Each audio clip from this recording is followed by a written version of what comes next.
दुर्ग से जहां ट्रांसफार्मर में आग लग गई है। खेदा मारा पावर ग्रिड के ट्रांसफार्मर में आग लगी है। करीब 3 घंटे की मशक्कत के बाद अब आग पर काबू पाया जा सका है। बिजली विभाग को बताया जा रहा है कि इस आग से लाखों का नुकसान हुआ है। जामुल थाना क्षेत्र में ये घटना घटी है। तो दुर्ग का मामला है जहां पर एक ट्रांसफार्मर में जबरदस्त आग लग गई। आग से बिजली विभाग को बड़ा नुकसान हुआ है। लाखों का नुकसान बताया जा रहा है कि इस ट्रांसफार्मर में आग लगने से हो गई है। करीब 3 घंटे की मशक्कत के बाद इस आग पर काबू पाया जा सका है। आग इतनी भयानक थी कि आसानी से इस पर काबू पाना मुश्किल था। लगातार 3 घंटे की मशक्कत के बाद आखिरकार आग बुझाई जा सकी है। ये तस्वीरें भी इस वक्त आप देख पा रहे हैं। दुर्ग से ये तस्वीरें सामने आई हैं। खेदा मारा पावर ग्रिड के ट्रांसफार्मर में यह आग लगी थी और उसके बाद आसपास के क्षेत्र को भी इस आग ने अपनी चपेट में ले लिया था। इस आग से ऐसा माना जा रहा है कि बिजली विभाग को लाखों के नुकसान की आशंका जताई जा रही है। दुर्ग का खेदा मारा पावर ग्रिड जहां पर मौजूद ट्रांसफार्मर में आग लग गई। मिथिलेश हमारे साथ जुड़ गए हैं। मिथिलेश, आग कैसे लगी इस ट्रांसफार्मर में? हालांकि हो सकता है कि शॉर्ट सर्किट इसके पीछे की वजह रही हो। क्या आकलन कर रहा है बिजली विभाग?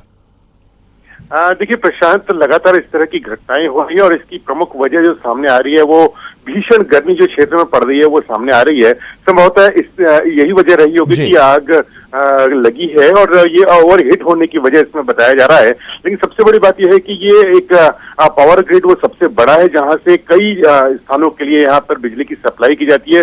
CSPDCL का ये खेदामारा में पावर ग्रिड बना हुआ है जहां ICT3 ट्रांसफार्मर में आग लगी थी और देखते देखते इसने भीषण रूप धारण कर लिया था और किसी तरह से बड़ी मशक्कत के बाद करीब 3 घंटे के बाद में इस आग पर काबू पाया जा सका। करीब 5 दमकल के वाहन लगे हैं। सबसे बड़ी बात यह है प्रशांत, यदि ये आग फैलती तो बड़ा नुकसान होने की संभावना थी क्योंकि एक बड़ा वहां पर पावर ग्रिड है CSPDCL का जहां से कई क्षेत्रों पर बिजली सप्लाई होती है। तो लेकिन किसी तरह से इस आग पर काबू पा लिया गया है और अभी मरम्मत की जा रही है। संभवतः कई क्षेत्रों में यहाँ पर लाइट भी गोल होंगी क्योंकि इस जगह से कई क्षेत्रों में लाइटें जाती है। तो इस तरह से एक लगातार घटनाएं हो रही है जिससे हड़कंप मचा हुआ है। लगातार चौथी घटना ये सामने आई है प्रशांत। जी बिल्कुल, शुक्रिया मिथिलेश आपका इस जानकारी के लिए। तो स्वाभाविक है कि इससे कई जगहों पर जो बिजली सप्लाई होती है वो भी बाधित होगी। धन्यवाद आपका। और इस वक्त एक और बड़ी खबर दिल्ली से, जहां पीएम मोदी से मिलने पहुंचे हैं गृह मंत्री अमित शाह। बताया जा रहा है कि लॉकडाउन पर पीएम मोदी के साथ गृह मंत्री अमित शाह की चर्चा हो रही है। तो चौथा लॉकडाउन भी खत्म होने वाला है। इसके बाद आखिर क्या रणनीति होनी चाहिए, क्या कुछ जो है विकल्प वो अपनाए जा सकते हैं चौथे लॉकडाउन के बाद, बताया जा रहा है। इसी पर महत्वपूर्ण चर्चा पीएम नरेंद्र मोदी और गृह मंत्री अमित शाह के बीच इस वक्त चल रही है। पीएम नरेंद्र मोदी से मिलने पहुंचे हैं गृह मंत्री अमित शाह और चौथे लॉकडाउन के खत्म होने में महज 2 दिन ही बचे हैं लगभग। और इसके बाद क्या प्लान होना चाहिए, क्या रियायतें और दी जा सकती हैं राज्यों को, और राज्यों के हाथ में जो जिम्मेदारियां दी गई हैं क्या कुछ और उनमें हो सकता है। शैलेंद्र वांगू नेशनल एडिटर इस वक्त हमारे साथ जुड़ गए। शैलेंद्र, महत्वपूर्ण चर्चा 2 दिन पहले लॉकडाउन खत्म होने से।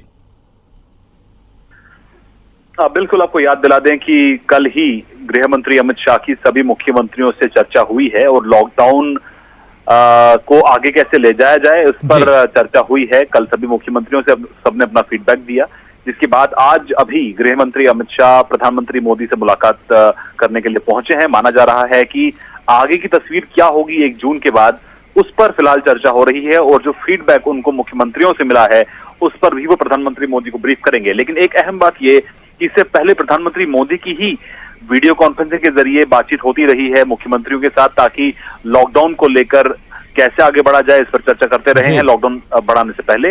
लेकिन ये पहली बार है कि जब सिर्फ गृह मंत्री ने ही सभी मुख्यमंत्रियों से बात की है और अब लॉकडाउन को लेकर फैसला लिया जाएगा। लेकिन माना यह जा रहा है कि अब सेंट्रल गवर्नमेंट की तरफ से सिर्फ एक नेगेटिव लिस्ट जारी की जाएगी, यानी कि एक ऐसी सूची जिसमें वो उन गतिविधियों का जिक्र होगा जिस पर प्रतिबंध जारी रहेगा नेशन वाइड, लेकिन बाकी काफी जगहों पर छूट दे दी जाएगी। और वहीं 13 ऐसे शहर हैं जहां पर 70% मामले हैं, उन 13 शहरों में किसी भी तरह की छूट नहीं मिलेगी।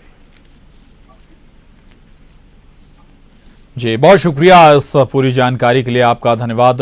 तो पीएम नरेंद्र मोदी से मुलाकात करने के लिए पहुंचे हैं इस वक्त गृह मंत्री अमित शाह, और इससे पहले अमित शाह ने सभी राज्यों के मुख्यमंत्रियों से भी